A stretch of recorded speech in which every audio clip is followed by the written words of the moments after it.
लखीमपुर खीरी हिंसा मामले में आरोपी आशीष मिश्रा की जमानत को सुप्रीम कोर्ट में चुनौती दी गई है। याचिका में आशीष मिश्रा की जमानत को रद्द करने की मांग की गई है।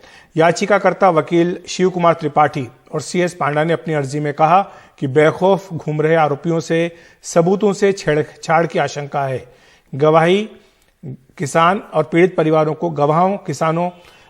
परिवारों को खतरा है। इलाहाबाद हाईकोर्ट का आदेश अनुमान के आधार पर है।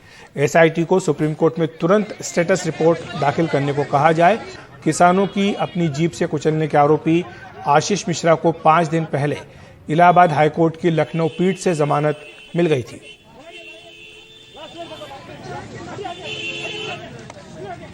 लखीमपुर खीरी मामले में केंद्रीय गृह राज्य मंत्री के जो बेटे हैं, जो आरोपी हैं आशीष मिश्रा, उनको जमानत इलाहाबाद हाई कोर्ट की लखनऊ बेंच ने दी थी। उस जमानत को अब चुनौती सुप्रीम कोर्ट में दी गई है और सुप्रीम कोर्ट में जो चुनौती दी गई है वो 2 वकीलों ने, जिन्होंने पहले एक चिट्ठी लिखी थी सीजीआई को और उसके बाद इसे जनहित याचिका के तौर पर सुप्रीम कोर्ट ने लिया था, उन्होंने दाखिल की है। शिव कुमार त्रिपाठी साहब हमारे साथ हैं। सर, क्योंकि पीड़ित पक्ष यहाँ पर नहीं आया है, पहले भी आप यहाँ पर आए थे और आप क्या मांग आपने की है सुप्रीम कोर्ट से? जैसा कि आपने देखा होगा कि इतनी हीनियस क्राइम को कितनी इजी वे में जो है बेल मिल जाना मेन एक्यूज को, कहीं ना कहीं लोगों को बहुत अखर रहा है कि ये ऐसे कैसे हो गया। जहाँ तक मेरा ये मानना है कि सरकार ने इसमें पूरी तरीके से लापरवाही की। अगर उसने लापरवाही न की होती तो शायद बेल न मिलता।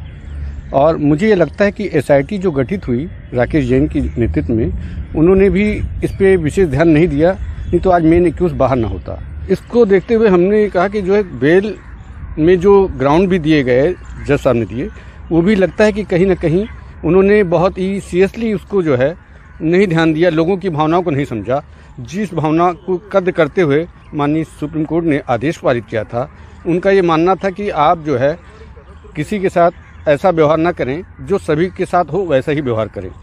तो साफ तौर पर मतदान भी चल रहा है, चुनाव भी चल रहे हैं यूपी में, और इस दौरान इस तरह की बेल मिलने से क्या गलत मैसेज आता है समाज में कि किस तरीके से जो राज्य की जो प्रशासन है वो काम कर रहा है, न्याय प्रशासन का? नहीं, देखिए, चुनाव के वक्त बेल मिल जाना और माननीय मंत्री से भी आज तक पूछताछ न होना और अपग्रेडेड एसआईटी जो माननीय सुप्रीम कोर्ट ने बनाई उसके द्वारा भी ना पूछा जाना, कहीं ना कहीं ये संदेह तो पैदा करता है कि न्याय जो है कहीं ना कहीं जो पूरी तरीके से मिल नहीं पा रहा है लोगों को जो चाहिए विक्टिम को।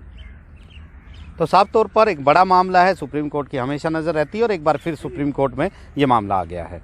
नई दिल्ली से आशीष भार्गव, एनडीटीवी इंडिया।